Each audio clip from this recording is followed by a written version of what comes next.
지금은 돌아가셨는데 세계적인 교회 성장학자 중에 피터 와그너라고 하는 교수님이 계십니다.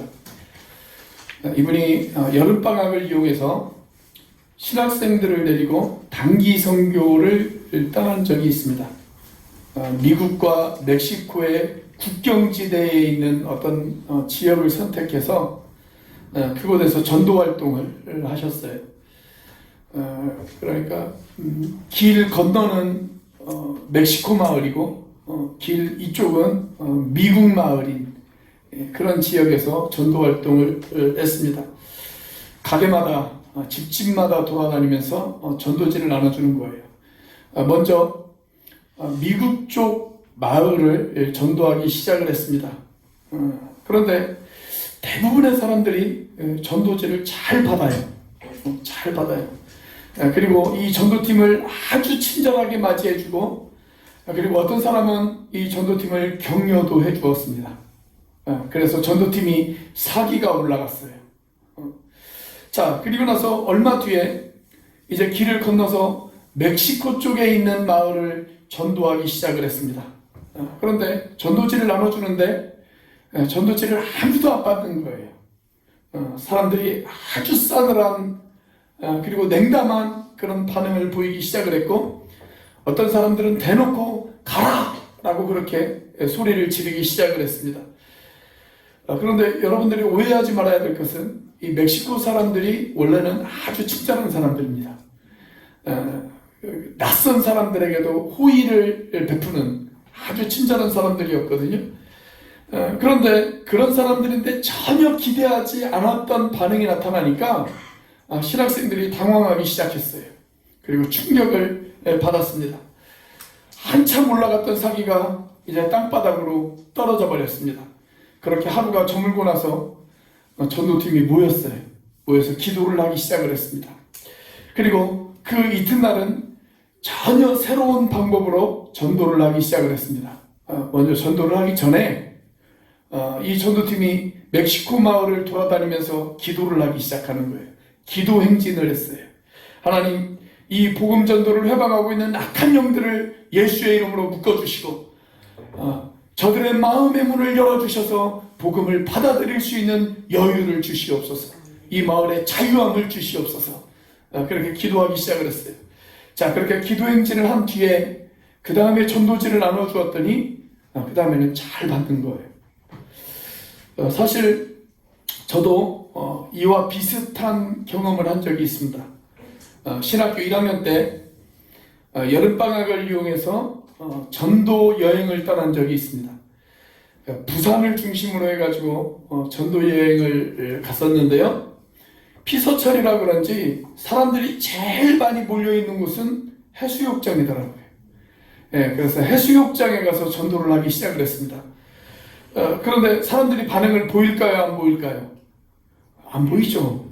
놀러 온 사람들이 반응을 보이는 것이 이상하죠. 자, 그래서 전도팀이 사기가 많이 떨어졌습니다. 점심을 먹고 나서 전도팀이 잠깐 모여서 기도를 하기 시작을 했어요. 그리고 누군가에 의해서 이런 아이디어 하나가 제시가 되어졌습니다. 전도팀의 여학생들에게 씨름을 시키자는 거였어요. 그래서 해수욕장에서 여학생들이 씨름을 하는 겁니다. 한 10명의 여학생들이 씨름을 하기 시작을 했어요. 여러분, 해수욕장에서 여학생들이 씨름하면 사람들의 관심을 받을까요? 안 받을까요? 예, 많은 사람들이 모여들었습니다.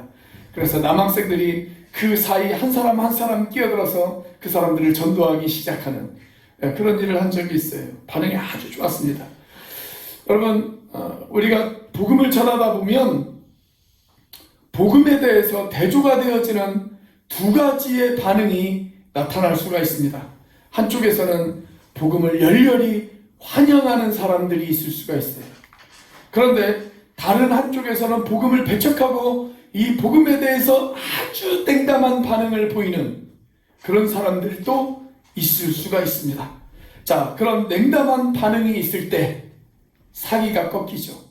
그리고 이런 생각이 듭니다. 내가 믿음이 부족한가? 내가 능력이 부족한가? 이런 생각이 들 때가 있습니다.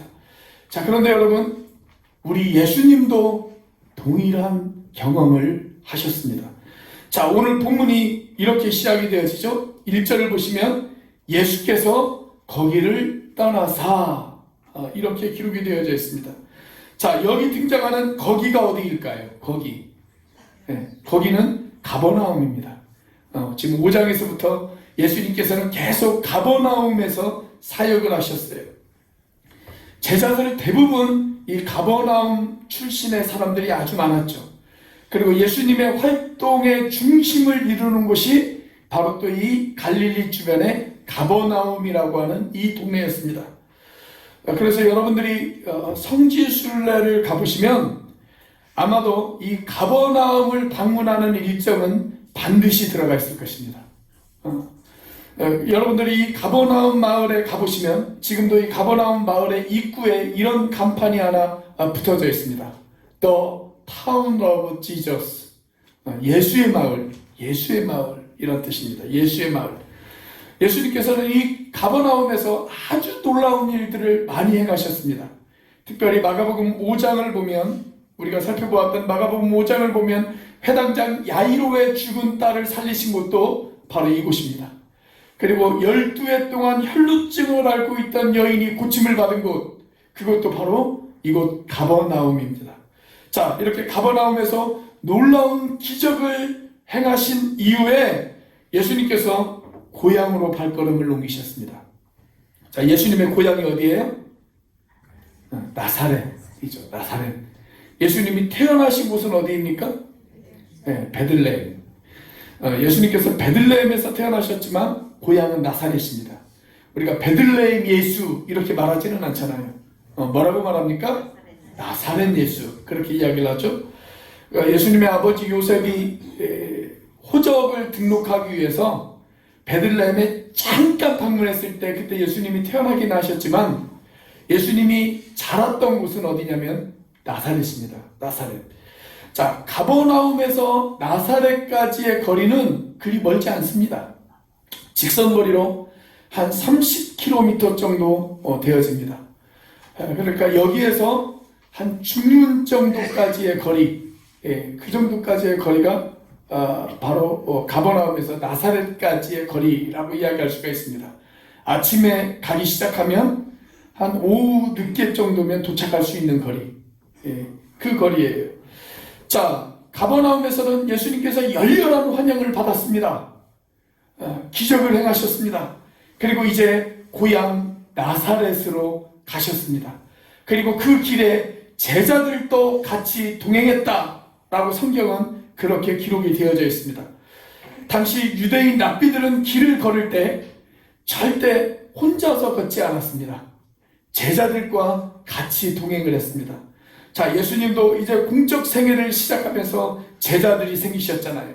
랍비가 되신 예수님. 그래서 제자들과 함께 고향 나사렛을 방문을 하셨습니다. 자, 결론부터 이야기하자면 예수님께서 고향에서 환영을 받으셨을까요? 아니면 배척을 받으셨을까요? 예, 여러분들이 잘 아시는 것처럼 고향에서 배척을 받으셨습니다. 자, 가버나움에서 환영받으셨던 예수님께서 고향에서는 배척을 받으셨어요. 이때 예수님께서 남기신 유명한 명언 하나가 있죠. 뭐였습니까? 선지자가 고향에서는 대접을 받지 못한다. 그런 이야기를 남기셨습니다. 아마 이 말씀은 지금도 진실인 것 같습니다. 저도 첫 전도사 사역을 고향에서 시작했습니다. 그런데 제가 고향에서 사역을 시작을 했을 때 고향에서 하나님의 말씀을 전하면 사람들이 하나님의 말씀을 하나님의 말씀으로 받아들이지를 않더라고요. 받아들이지를 않아요. 그냥 어릴 때부터 잘 봤던 아이가 이제는 커서 교회 일꾼이 되었구나. 그냥 이 정도로만 생각합니다. 이 정도로만 생각해요. 그러니까 고향에서 사역하기가 얼마나 어렵겠습니까? 자, 사람들이 이렇게 배척을 하자 주님께서 나사렛 땅에서는 아무런 기적을 행하실 수가 없었다 라고 성경은 그렇게 이야기를 하고 있습니다. 얼마나 큰 비극입니까? 그러니까 나사렛 땅에 살고 있었던 사람들은 주님의 은혜를 경험하지 못했습니다. 주님의 능력을 경험하지 못했습니다. 주님의 영광을 목격할 기회를 그들은 잃어버렸습니다. 주님이 오셨음에도 불구하고, 주님이 그들을 찾아오셨음에도 불구하고 주님이 주시는 은혜를 잃어버린 사람들, 그 사람들이 바로 고향 땅에 살고 있었던 사람들이었습니다. 여러분, 이것은 비극이죠. 혹시 이런 비극이 오늘날 우리의 가정 가운데, 오늘날 우리의 현실 가운데, 내 삶 가운데 혹시 이러한 비극이 찾아오고 있지는 않습니까?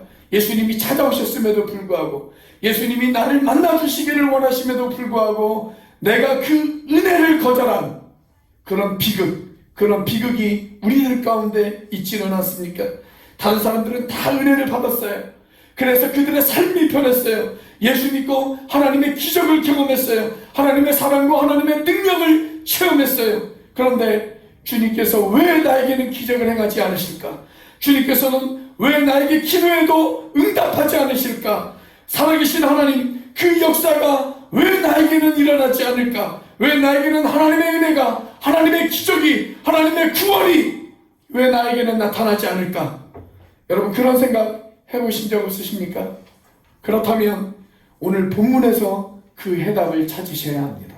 자, 왜 예수님께서는 나사렛 땅에서 기적을 행하실 수 없으셨을까요? 첫째로, 그들에게는 호기심 이상의 것이 없었기 때문에 그렇습니다.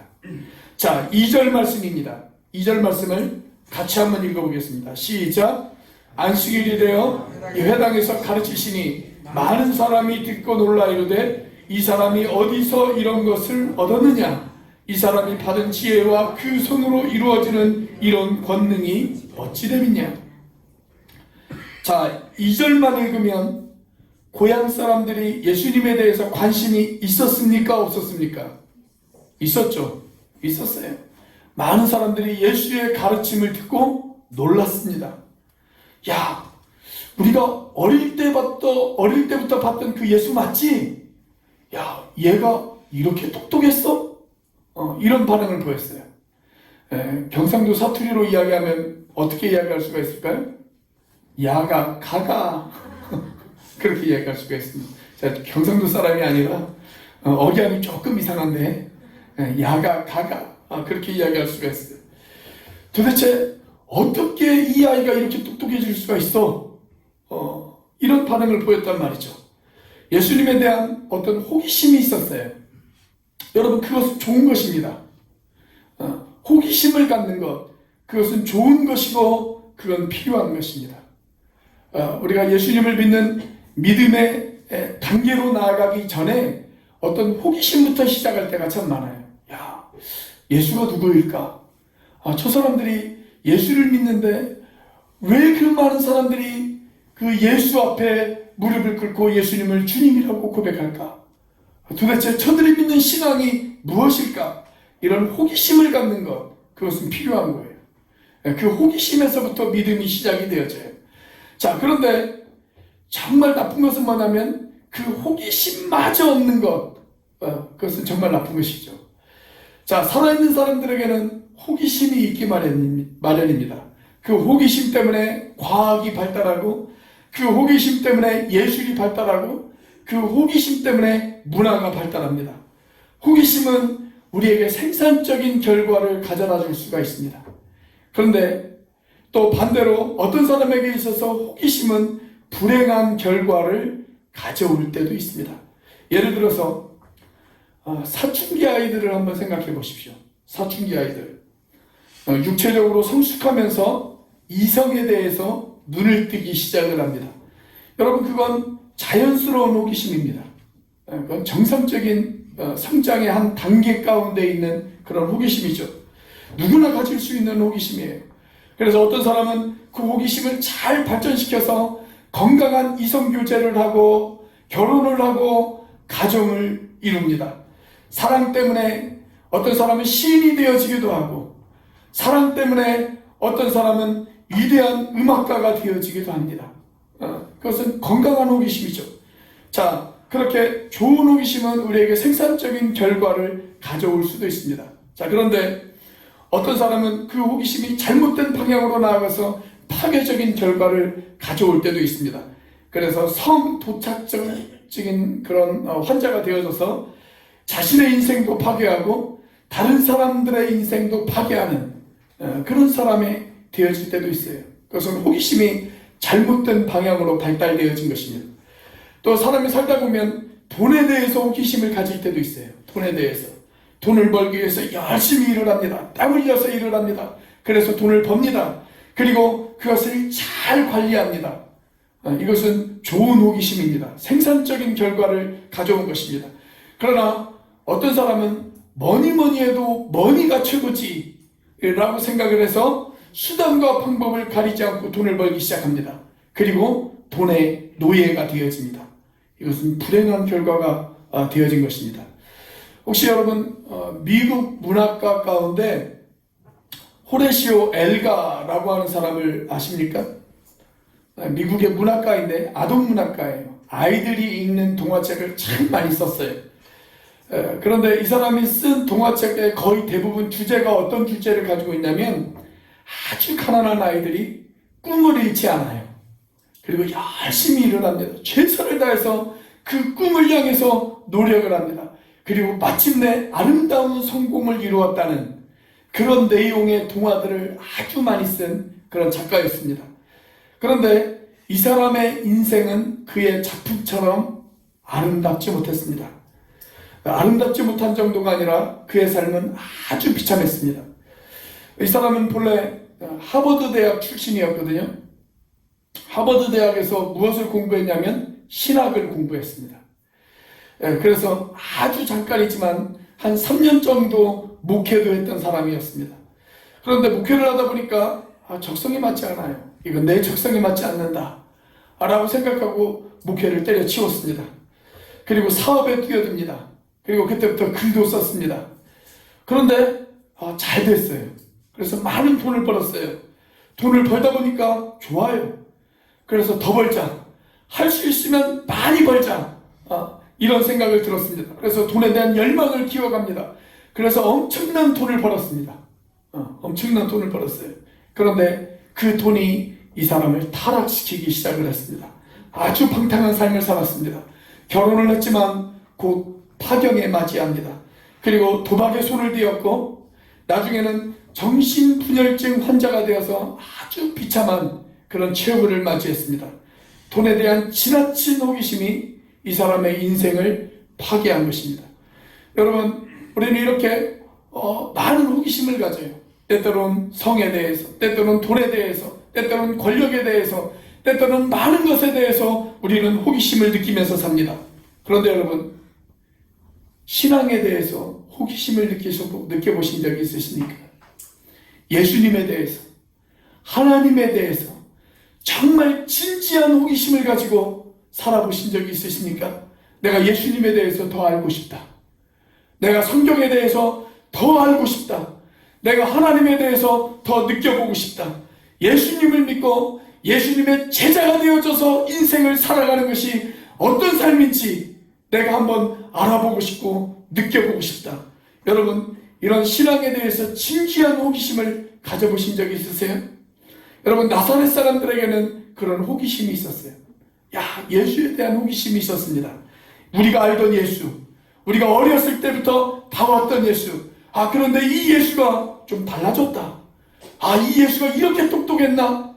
그러면서 예수에 대한 호기심이 있었습니다. 그런데 문제는 뭐냐면 호기심만 있었습니다. 호기심만 있었어요. 그 호기심이 예수님을 믿는 믿음으로까지 발전하지는 못했다는 것입니다. 이것이 나사렛 땅의 비극이었습니다.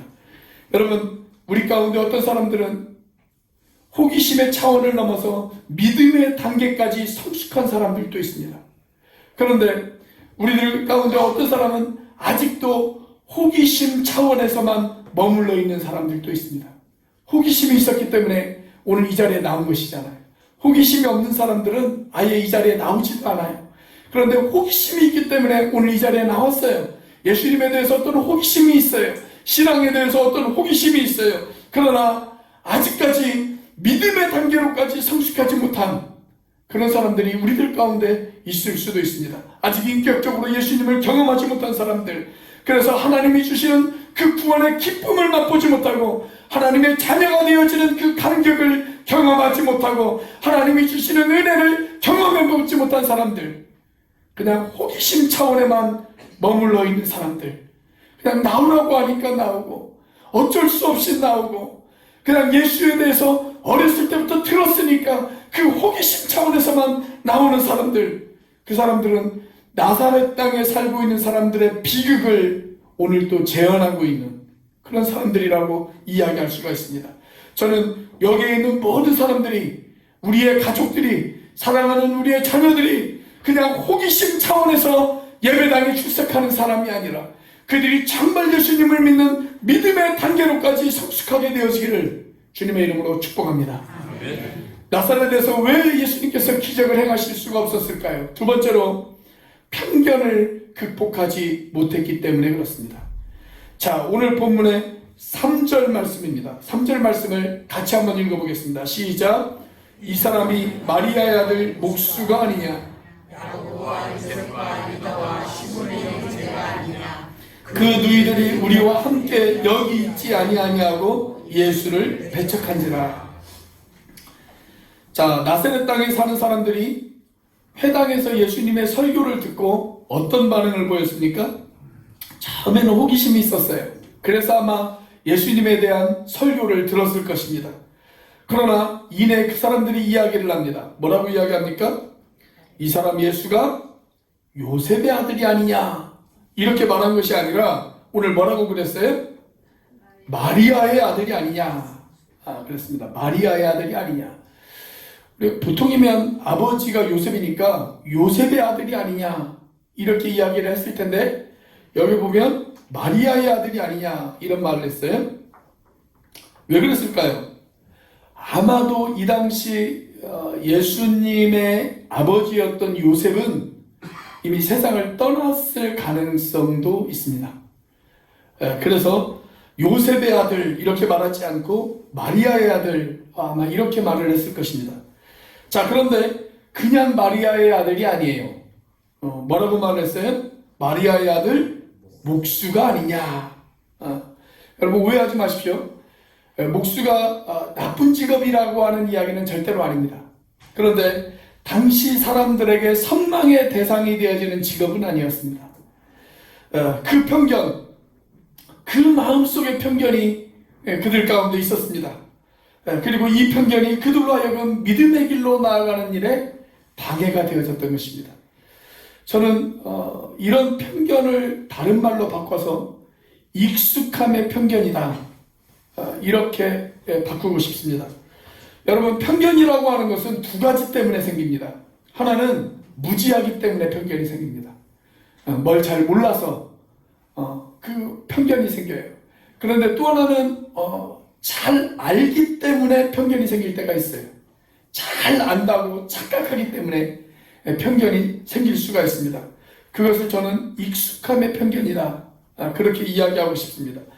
나사렛 땅에 살고 있던 사람들은 예수님에 대해서 익숙했습니다. 예수? 다 알잖아 우리가. 야, 그 집안 식구들 우리가 다 알고 있잖아. 그 어머니도 우리가 알고 있고, 예수 어렸을 때부터 여기에서 아버지를 따라 목수일을 했잖아. 예수의 남동생도 우리가 잘 알고 있고 예수의 여동생들도 우리 주변에서 살고 있잖아. 우리가 그 집안을 너무나도 잘 알잖아. 이런 익숙함, 그 익숙함이 그들로 하여금 예수님에 대해서 더 알아보고 싶어하는 마음을 방해했던 것입니다. 저는 목회하면서 늘 안타까운 마음이 드는 분들이 있다면 바로 그런 분들입니다. 어떤 분이냐면 교회는 열심히 나와요. 교회는 열심히 나와요. 주일날 예배는 열심히 참석을 합니다. 그렇게 세월이 흘러갑니다. 10년이 지났습니다. 20년이 지났습니다. 30년이 지났습니다. 이쯤 되어지면 이 사람은 이제 역사와 전통을 자랑하는 교인이 되어졌습니다. 그래서 교회는 잘합니다. 시간이 흘러가니까 교회에서 직분도 받았습니다. 봉사도 합니다.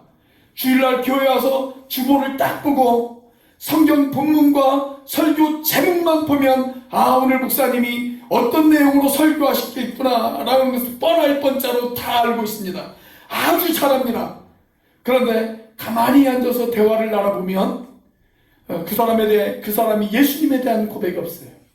예수님에 대한 고백이 없어요. 신앙에 감격이 없어요.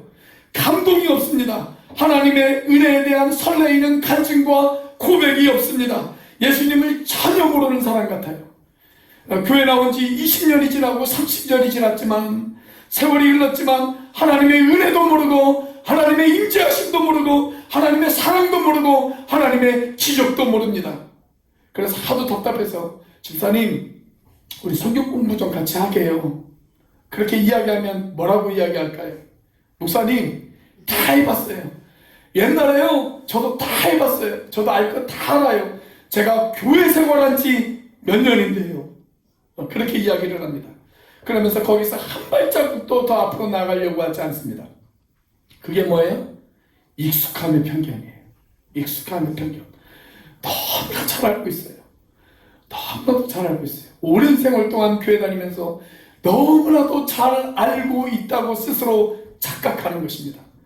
저는 어느 때 이렇게 말씀을 묵상하고 연구를 하다 보면 깜짝 놀라는 순간들이 있어요. 설교 준비를 하다 보면 깜짝 놀라요. 제가 요즘 이렇게 수요일마다 성경 공부를 하고 있는데, 우리가 성경 개론을 공부하고 있는데, 성경 공부를 하면 솔직히 제가 엄청 힘듭니다. 엄청 힘들어요. 설교 준비하는 것보다 시간을 배는 더 걸려요. 그래서 너무나도 힘들어요. 거의 월요일 저녁부터 준비를 해야 수요일날 성경 공부를 할 수가 있습니다. 그런데 도움이 되어지는 것이 있어요. 저에게 성경 공부를 준비하면서 제가 배워요. 이런 말씀도 있었구나, 이런 은혜도 있었구나, 이런 진리의 말씀도 있었구나 라는 것을 제가 깨달을 때가 참 많습니다. 그러면서 제가 얼마나 성경에 대해서 무지한가를 스스로 깨달아요. 그리고 때때로 그 성경을 연구하면서 이 성경은 지금도 저를 감동하게 만들고 감격하게 만듭니다. 자, 그런데 어떤 사람들은 교회 생활 조금 했다고 성경에 대해서 잘한다고 착각해요. 교회에 대해서 잘한다고 착각을 합니다. 문자 그대로 그것은 착각입니다. 착각이에요. 소크라테스가 남긴 유명한 말, 나는 정말 많은 것을 모른다. 그런데 분명한 것 한 가지를 알고 있다. 그것은 내가 모른다는 사실을 분명하게 알고 있다. 그렇게 이야기를 했습니다. 여러분, 오늘날 얼마나 많은 사람들이 교회에 대해서 안다고 착각하고 있습니까? 성경을 안다고 착각하고 있습니까? 예수님과 하나님에 대해서 안다고 착각하고 있습니까? 여러분, 거듭나지 못한 채 안다고 착각하는 사람들, 그래서 역사만 오래되어진 사람들, 교회에 출석한 역사만 오래되어진 사람들, 여러분, 이런 사람들일수록 부정적이고 비판적이고 꼬부라진 사람들이 되어질 확률이 아주 높습니다. 다 안다고 착각해요. 구원에 대한 진지한 갈망이 없어요. 하나님의 사랑에 대한 깊이가 없어요. 하나님의 은혜에 대한 깊이에 들어가고 싶은 그 열망이 없어요. 그러면서 자기가 잘 알고 있다고 착각하고 있어요. 여러분, 그래서 편견이 무서운 거예요. 그래서 편견이 무서운 것입니다. 이 편견 때문에 나사렛 사람들이 주님을 영접하지 못한 것입니다.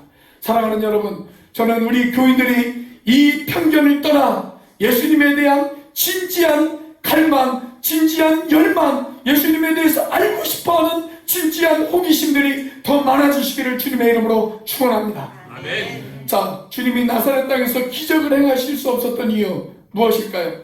세 번째로 그들이 믿지 않았기 때문입니다. 그들이 믿지 않았기 때문입니다. 자, 5절과 6절 말씀입니다. 같이 한번 읽어보겠습니다. 시작. 거기서는 아무것도 행하실 수 없어 다만 소수의 병자에게 안수하여 고치실 뿐이었고 그들이 믿지 않음을 이상히 여기셨더라. 자, 여기 보면 그들이 믿지 않았다 그렇게 기록이 되어 있죠. 그들이 믿지 않았다. 그런데 소수의 사람은 믿었습니다. 소수의 사람은 믿었어요. 믿지 않은 다수의 사람에게는 아무런 권능도 행하실 수 없으셨지만 믿었던 소수의 사람들에게는 주님께서 권능을 행하셨습니다. 사랑하는 여러분, 다수가 선택한 인생, 다수가 선택한 삶, 그것이 꼭 옳은 것도 아니고 그것이 꼭 행복한 것도 아닙니다. 그래서 예수님께서는 산상수훈에서 우리에게 유명한 이런 말씀을 하시잖아요. 좁은 문으로 들어가라. 멸망으로 인도하는 문은 그 길이 넓고 그리 들어가는 사람들이 많이 있지만 생명으로 인도하는 문은 좁고 길이 협착하여 찾는 이가 적음이라. 그런 말씀을 예수님께서 우리에게 하시지 않았습니까? 아주 재미난 역사적인 글이 하나 있는데 1842년에 말이죠. 그 미국 펜실베니아의 의사들과 의학 박사들이 모여가지고 자기들끼리 하나의 결론을 하나 내렸습니다. 어떤 결론을 내렸냐면 뜨거운 물로 샤워를 하면 안 된다. 뜨거운 물로 샤워를 하면 류마티스 관절염과 폐렴의 원인이 되어질 수가 있다. 이런 결론을 내렸습니다. 그래서 대부분의 사람들이 의사들의 그 말을 믿었어요. 그래서 3년 동안 미국 역사에 3년 동안 뜨거운 물로 샤워를 하지 않은 그런 역사가 실제로 있습니다. 자, 그런데 그 이론이 수년 뒤에 뒤집어졌어요. 그 말이 안 되는 이야기다. 그렇게 뒤집어졌습니다. 다수가 틀린 거예요. 다수가 틀린 거예요. 여러분, 오늘 본문과 똑같은 내용이 누가복음에도 등장을 합니다. 그런데 누가복음을 보면 나사렛 사람들이 예수님을 배척해요. 그런데도 불구하고 예수님께서 회당에서 나사렛 사람들에게 설교를 하세요. 설교를 하세요. 제목이, 제가 내린 제목, 예수님의 설교를 보면 제목이 아마 저라면 제목을 이렇게 내렸을 것 같아요. 은혜 받은 한 사람. 은혜 받은 한 사람이라고 하는 제목으로 두 가지의 대지를 가지고 예수님께서 설교를 하십니다. 그런데 그 설교를 듣고 나사렛 사람들이 화가 났어요. 그래서 어떻게 하냐면 예수님을 낭떠러지로 끌고 가서 낭떠러지에서 예수님을 죽이려고 하는 시도를 합니다. 자, 나사렛 사람들을 분노하게 만들었던 예수님의 설교 뭐였는지 아십니까? 은혜 받은 한 사람이라고 하는 제목으로 두 가지의 대지를 이야기하셨어요. 첫 번째 대지, 엘리야 시대의 한 과부에 관한 이야기를 하십니다. 한 과부에 관한 이야기. 많은 사람들이 있었지만 은혜 받은 사람은 한 과부였다. 사르밧에 살고 있던 한 과부. 그 과부만 하나님 앞에 은혜를 받았다. 여러분, 선지자가 엘리야가 그 과부의 집에 찾아가죠. 그래서 기름과 먹을 것을 달라고 요청을 합니다. 근데 그 시대가 너무나도 힘들었던 시대였어요. 오랫동안 가뭄이 들어서 먹고 살 길이 없었던 그런 시대였습니다. 자기 먹고 살기도 힘든 그 시기에 이제 마지막 남은 음식을 엘리야에게 바쳤어요. 이 과부가 엘리야에게 바쳤습니다. 자, 그때 엘리야 선지자가 뭐라고 이야기를 합니까? 이런 이야기를 하죠. 하나님의 말씀에 이 통에 가루가 떨어지지 않을 것이고 이 병에 기름이 끊어지지 않을 것입니다. 그런 이야기를 합니다. 그러자 그 과부가 선지자를 통해서 들려온 그 말씀을 믿었습니다. 그 말씀이 하나님의 말씀임을 알고 믿었어요. 그 믿음을 보시고 하나님께서 그 여인에게 은혜를 베풀어 주셨어요. 그러다 예수님이 뭐라고 이야기를 해요? 많은 과부가 있었지만 은혜를 받은 사람은 한 사람이었다. 그 이야기를 하세요. 은혜를 받은 사람은 한 사람이었다. 자, 또 하나의 대지. 이번에는 엘리사 시대를 이야기합니다. 아까는 엘리야 시대를 이야기했고 엘리야의 제자였던 엘리사 시대를 이번엔 이야기하십니다. 엘리사 시대에 많은 문둥병자들이 있었다. 그러나 은혜를 받은 문둥병자는 한 사람이었다. 한 사람이었다. 고침을 받은 한 사람의 문둥병자에 관한 이야기를 하세요. 엘리사가 이야기를 합니다. 요단강에 들어가서 7번 씻으라. 그 이야기를 해요. 7번 요단강에 들어가서 씻으라. 그 이야기를 합니다. 다수의 문둥병자는 그걸 그냥 우스꽝스러운 이야기라고 믿어버렸어요. 말도 안 되는 미신이다. 그렇게 생각을 했습니다. 그런데 한 문둥병자는 하나님이 그렇게 말씀하셨다면, 하나님이 하나님의 사람에게 그렇게 말씀하셨다면 이것은 진리일 수 있다. 그렇게 생각을 했습니다. 그래서 그는 하나님의 말씀을 믿고 요단강에 7번 들어갔다 나왔습니다. 그리고 깨끗함을 얻었다. 성경이 그렇게 이야기하고 있죠. 그가 깨끗함을 얻었다. 여러분, 이 많은 문둥병자가 있었지만 은혜를 받은 문둥병자는 한 사람이었다. 예수님께서 그 이야기를 하세요. 그 이야기를 하세요. 사랑하는 여러분, 많은 사람들이 걸어가는 길, 많은 사람들이 선택한 길, 그것이 꼭 옳은 길은 아닙니다. 많은 사람들이 그 길을 갔다고 해서 그 길이 꼭 행복한 길도 아닙니다. 많은 사람이 복음을 배척해도 나는 예수를 따라가겠다.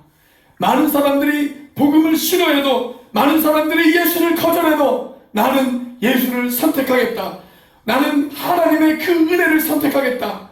오늘 그 믿음이 저와 여러분들에게 있게 되어지기를 주님의 이름으로 축복합니다.